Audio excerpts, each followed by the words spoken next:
aussi est façonné grâce à l'amour. L'amour, c'est une force façonnante. C'est vite vu, on ne peut pas connaître ce qu'on n'aime pas et on ne peut pas aimer ce qu'on ne connaît pas. C'est valable pour un couple. Quand on rencontre quelqu'un pour la première fois, youpi, tout feu, tout flamme, le coup de foudre, ça ne va pas durer si ensuite on ne va pas au-delà, parce qu'en général, le coup de foudre, c'est une image projetée sur l'autre. Par contre, de vivre avec quelqu'un, d'apprendre à le connaître, plus on le connaît, plus on l'aime, et plus on l'aime, plus on apprend à le connaître. Si une matière nous déplaît, on aura toutes les peines du monde à l'apprendre. Mais ce n'est pas la matière qui va faire la différence, c'est l'enseignant. Et l'enfant, surtout, il a besoin de merveilleux à cet âge-là. Le septennaire de 7 à 14, mis à part le côté moralité, il faut retenir merveilleux. L'enfant, il a besoin de merveilleux. Donc, il ne faut pas des connaissances sèches, arides, sans cœur, froides. Il faut vraiment y mettre de la vie dedans, de l'amour, de la poésie, de l'art. Et comme ça, on est sûr que l'enfant, il apprend. Il aime apprendre. De la magie aussi. Oui, c'est ça, la magie. Merveilleux, magie, c'est ça. C'est pour ça que les contes sont tellement importants. Et non seulement ils sont importants parce qu'il y a le côté merveilleux, mais ils sont importants parce que la plupart des vrais contes, je ne te parle pas de ce qu'en fait Walt Disney parce qu'il les dénature, les vrais contes sont des histoires spirituelles en fait. Par exemple, si on prend le chevalier et sa dame qu'on trouve dans la plupart des contes, le chevalier c'est le jeu qui cherche sa dame, qui cherche son âme. Puis après, une fois, il doit vaincre des obstacles pour la conquérir ou pour la retrouver. Une fois que c'est fait, il l'épouse. La fusion entre le je et l'âme, hein, le je suis. Puis après, ils ont des enfants, c'est-à-dire que ils sont créatifs, créateurs ensemble. Toutes ces histoires-là, dans toutes ces histoires, il y a la vieille sorcière, il y a la méchante, il y a tous les travers négatifs et il y a tout le positif aussi, de la bravoure, le courage, le don de soi, etc. On retrouve ça dans les contes de Perrault, par exemple. Et dans ces contes-là, on finit toujours par annihiler le mal. Mais il y a toujours un moment où le personnage principal doit se transcender, se dépasser lui-même. Et les enfants, ils sont friands de ça, ils se cherchent des modèles. Donc, il ne faut pas rire de lui si la nana elle se prend pour une princesse ou le garçon pour un chevalier. Au contraire, c'est très bien. Parce qu'en s'exerçant à ça, il s'exerce à cultiver ces qualités-là. À force de jouer le rôle, on devient le rôle. Et ça, même adulte, ça marche. Hein. Si on veut changer des choses dans sa vie et qu'on aimerait développer certaines qualités, on va commencer à jouer le rôle de. Et à un moment donné, ça devient une seconde nature et on est devenu ça. Parce que cette faculté du corps éthérique, elle est tout le temps présente. C'est magique. Donc la magie, elle est toujours là.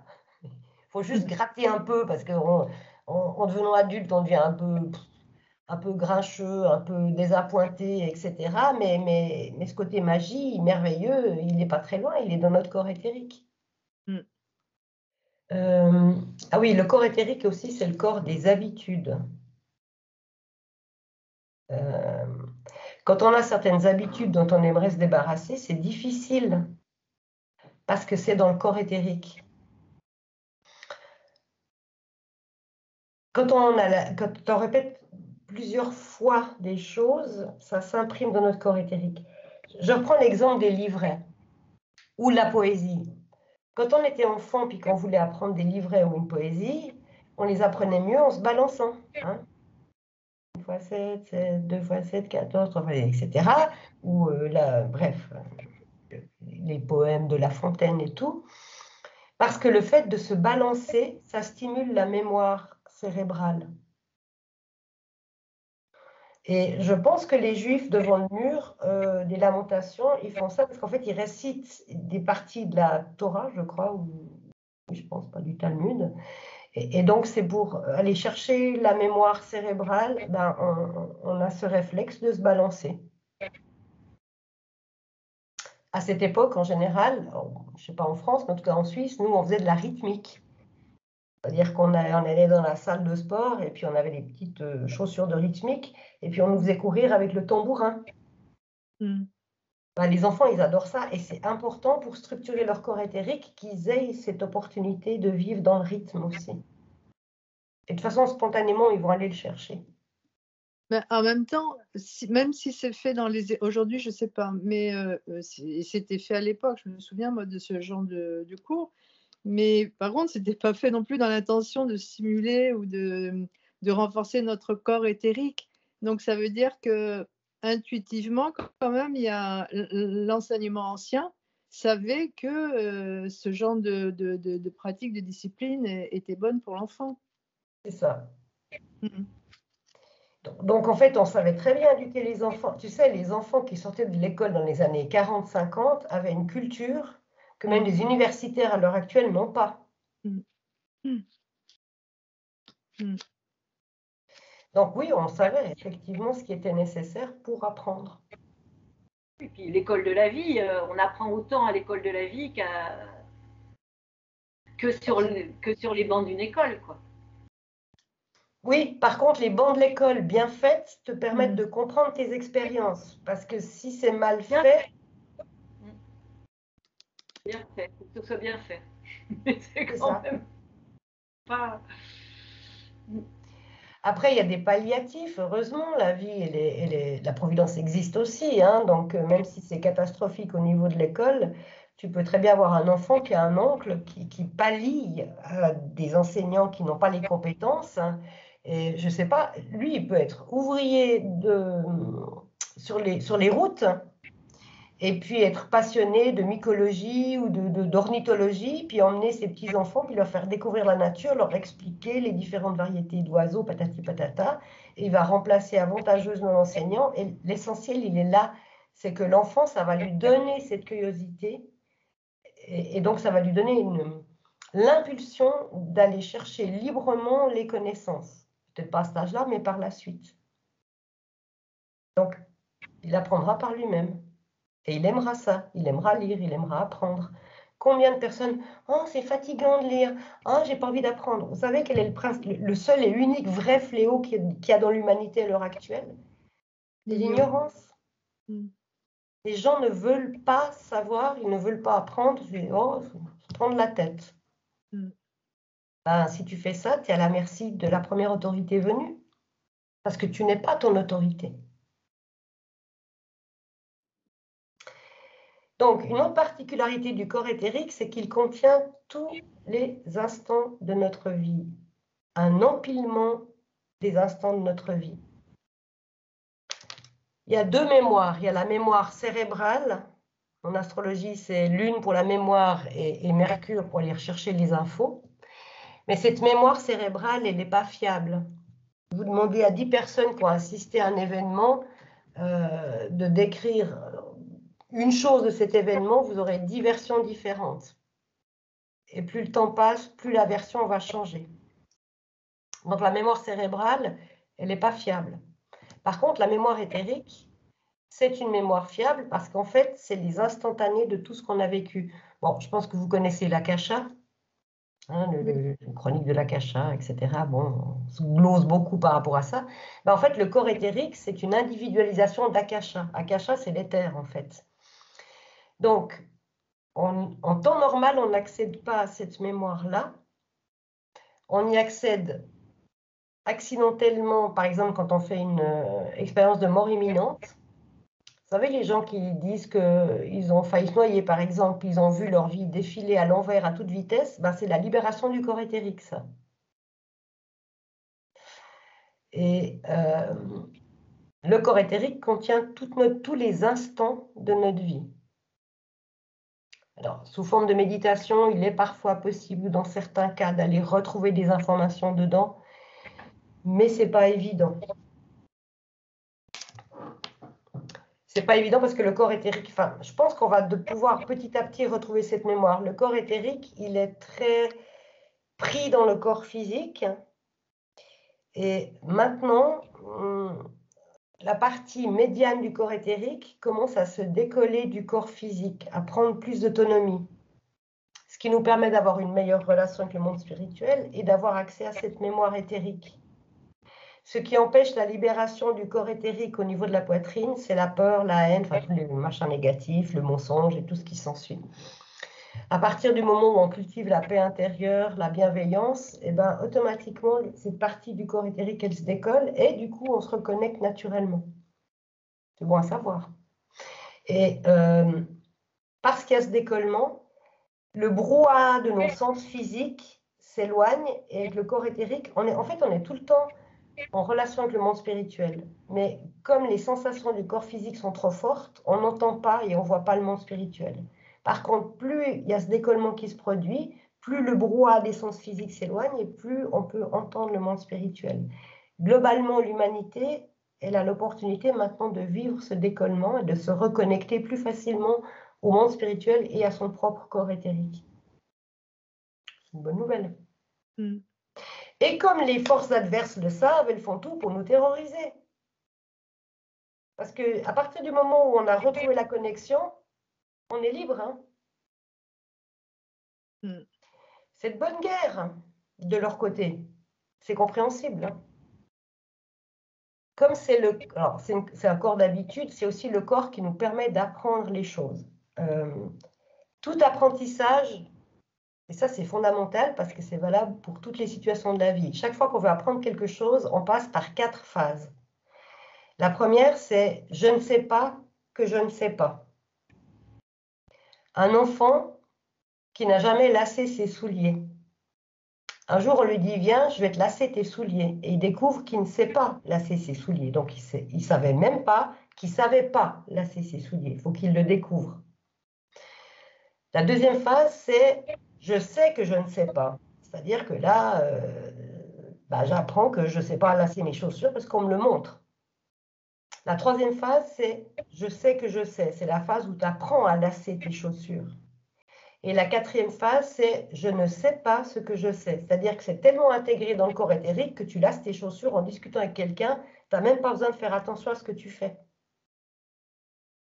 C'est valable quand on apprend à conduire une voiture. La première fois qu'on pose son cul derrière le volant, on se rend compte qu'on ne sait pas du tout ce qu'on va faire avec cet engin-là. On sait à quoi ça sert, mais voilà. Ensuite, on a avec le moniteur d'auto-école qui nous explique qu'il faut passer la première, embrayer, machin, etc., mettre le clignotant, il faut tout régler. Là, tu te rends compte que tu sais que tu ne sais pas, parce que tu commences.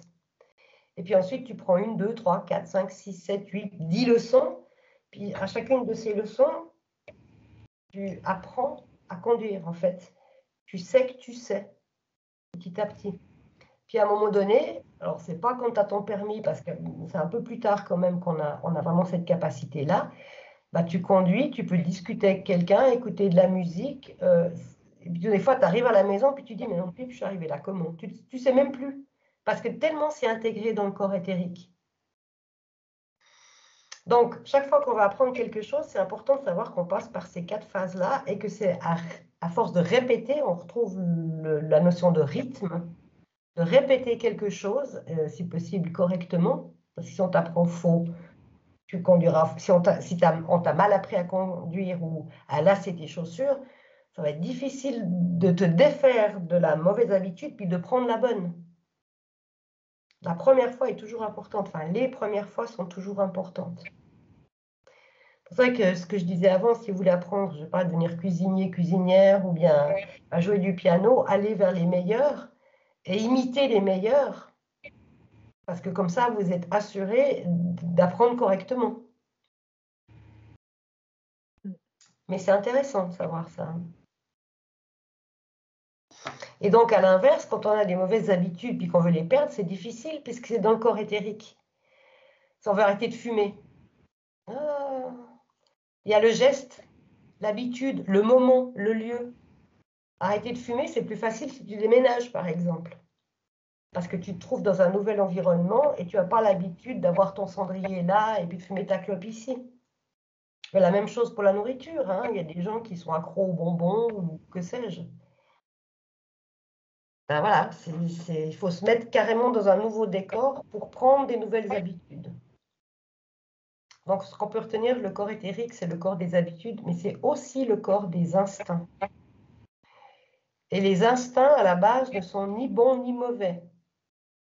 C'est juste des instincts. Quand ils sont pervertis, ils le sont par l'intellect. Je fais une petite parenthèse qui n'est pas dans le septénaire. Si on regarde les animaux, il y a l'instinct de survie, l'instinct de chasse, l'instinct de reproduction, etc. C'est des instincts qui s'expriment naturellement pour que la vie continue dans la nature. Et c'est ni bien ni mal, c'est juste un instinct.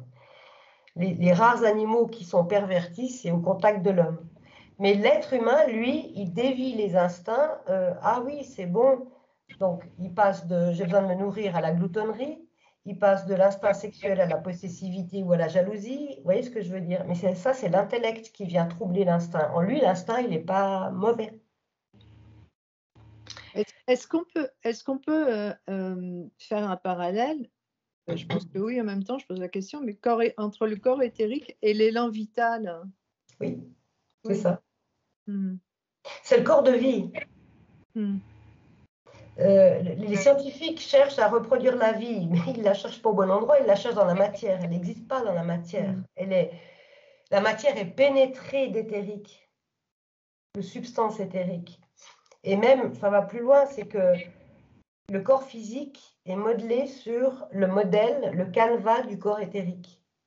Et le corps éthérique interpénètre complètement. On a des organes éthériques, on a un cerveau éthérique, un cœur éthérique, etc. Des gens qui ont été amputés continuent à avoir des sensations dans un membre absent, parce que le corps éthérique est toujours là. Alors, il y a l'importance de la nature dans cet âge-là, à cet âge-là, puisque la nature, c'est que de l'éthérique. Enfin, tout ce qui est végétal, les végétaux sont constitués d'un corps physique et d'un corps éthérique. C'est tout. Les animaux, ils ont un corps physique, un corps éthérique et un corps astral.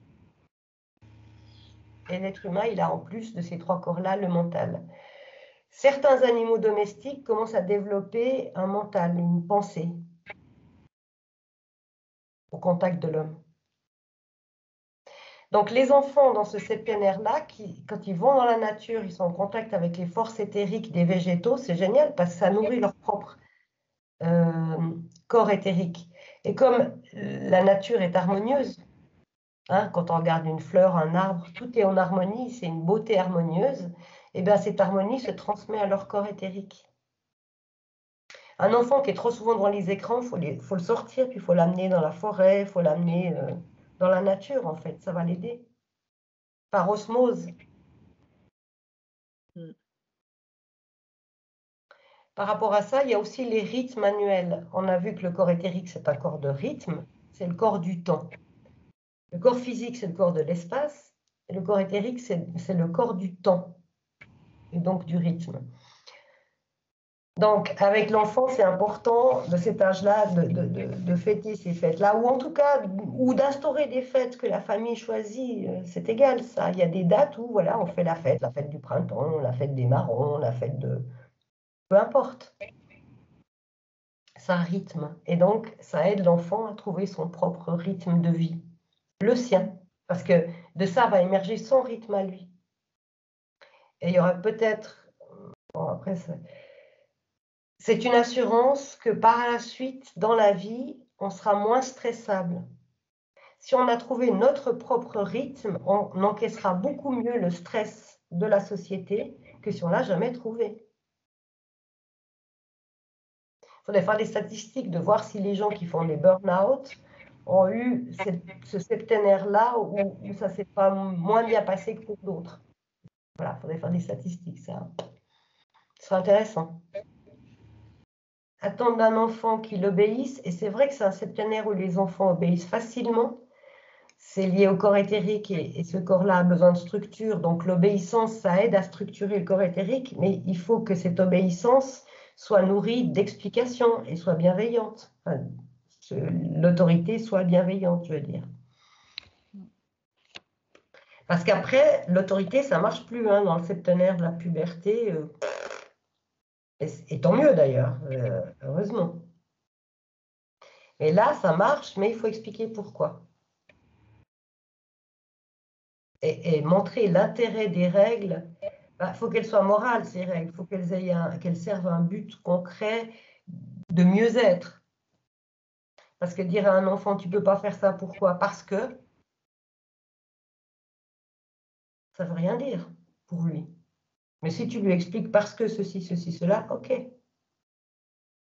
en général, il respectera si on lui explique. C'est si on ne lui explique pas qu'il ne respecte pas.